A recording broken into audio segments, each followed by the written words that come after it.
नंदुरबार जिल्ह्यातील शहादा येथील गांधीनगर भागात नवीन बांधण्यात आलेल्या ऋणमुक्तेश्वर महादेव मंदिरात मूर्तींची प्राणप्रतिष्ठा आज करण्यात आली आहे। यासाठी 4 दिवस विविध धार्मिक कार्यक्रम करण्यात येणार आहे। या कार्यक्रमाच्या पार्श्वभूमीवर शहरातून भव्य शोभायात्रा काढण्यात आली। या शोभायात्रेत हजारो भाविक सहभागी झाले होते।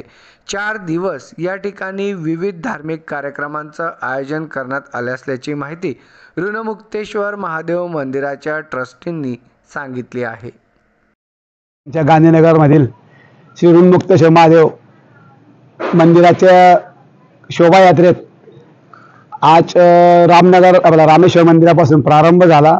शोभायात्रेत सर्व स्तरातील सर्व समाजातील लोक उपस्थित होते।